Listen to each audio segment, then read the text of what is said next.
Good morning, this is Rick, and we're going to review the Australian retail sales, the trade plan, and the results of this trade. We're going to take a look at the release information, and we have a trigger on that release that is a greater than 0.3% on the Australian retail sales. So let's take a quick look at the calendar. Here's the calendar, 9:30 p.m. Sunday, May 5th. Australian retail sales forecast 0.2%, actual negative 0.4%. That is a decrease of 0.6%. So the trigger has been met, and the trade plan is twofold. Number one, we are also looking at a spike trade on this if the trigger is met, which it has been. We look at a quick scalp off of the initial spike move, and then we have a longer term trade that takes place at the open of the European market. Now we're going to call into account the trade plan, and we're also going to look at the average true range on this trade, and we'll see how this plays out. Here we're looking at the Australian USD chart and 1 minute chart, and we're going to note a couple things here. The time on this is 2025. We are 5 minutes prior to the release. That equates to 8:30 Central Time in the United States, 9:30 Eastern Standard Time in the U.S.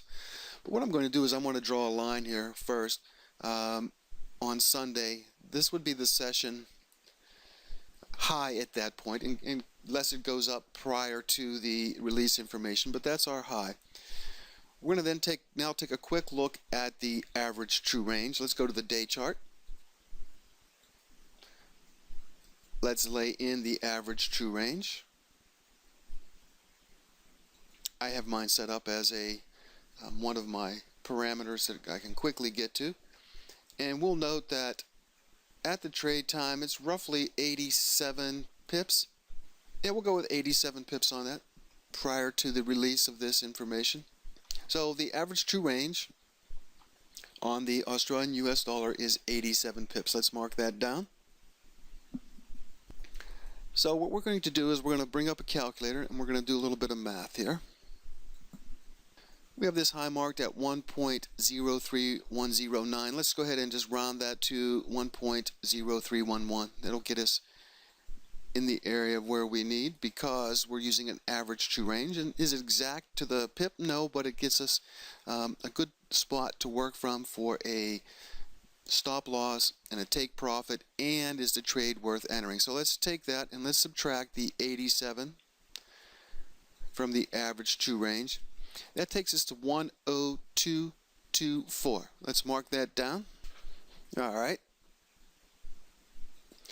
Now let's see what happens. Now the trade has a spike when it comes out, and it was a negative deviation. So if you had traded the spike at this release, and here we have the move down based on the release. If you would have gotten filled on this, you could have picked up somewhere between 15, 18 pips on the low side. It then came back up after that first minute. Now the second part of the trade is to go ahead and immediately enter this, and as soon as you see a move in your direction, is to move the stop to a break even, pick up as many pips as you can. We don't have that occur for some time. Comes back down, and we're going to call the second part of this trade a break even. So the first part from the spike, you could have picked up some pips on. You may have if you could have gotten filled. We know that's very difficult to do, and that's why we continue with the second and third part of this trade. It asks you to do that in the first 3 to 4 or 5 minutes, so we're going to go ahead and say that you didn't get anything from it. If you had brought your stop to break even as it came down below here, you would have been stopped out at a break even. But the most important part of this trade is the trade that takes place upon the open of the European market. We're going to switch to a 5 minute chart because that's all we need in order to assess that part of the trade. Let's move to a 5 minute, and we're going to draw some lines as well. Alright, so now what we're going to mark is the price pre-release, and we're going to come down until 2 o'clock, and we're not quite there. We'll move this ahead a few minutes here and get to that 2 o'clock point.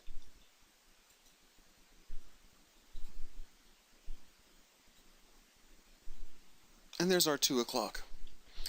Now the trade states that if the deviation is greater than 0.3%, in this case it was a negative 0.6, and the line, the slope, the trend of the movement of the Australian US dollar is downward because we had a negative release number, from the pre-release price to the open of the European market, we would then sell the Australian USD. So we're going to sell it. We're going to mark right here as to where we sold it. Now, if you recall, we had written down a price based on the average true range that this could get down to 1.0224. Now, let's talk about where we would set a stop and where we would look to take profit on this. So right now at 10269, our logical place to set our stop is at this 1.0311. That's roughly 40 pips, 41 pips. So we set our stop. Now our target should be the same. Coming down, we would want to have a 40 pip target. And based on the average true range, is that possible? Yes, it is. We had said that it could get down to as low as 1.0224. So if we take 40 from the 1.0269, let's call it a 7.0 because it's right on that line. If you want to use 6.9, that's fine. But let's take 40 from 70. That should take us to 30 with a 1-to-1 profit potential, meaning that our stop is set at 40 pips, and our profit, we want our profit to be at 40 pips, which would be down at 29. So let's go ahead and mark down at 29 where we would expect to take our profit. And there's another thing coming into play here as well that we need to be aware of. So that would be our profit right here. And we easily hit that. A nice 1-to-1 40 pip trade. Those are the type we like. Now you would want to be out of this trade as the US market opens right here anyway. You don't want to hang on to this trade once it gets to the open of the US market. So perfect place from a timing standpoint, from an average true range, from a 1-to-1 risk to reward ratio. One of the better trades that we've had. We really like this Australian retail trade plan. It has been very successful. Thank you. Hopefully you enjoyed this. We'll be doing the Canadian IVPMI trade results shortly. That trade has just kicked off 20 minutes ago, and we'll review that, and we'll hopefully have another great trade. Talk to you all later. Thanks.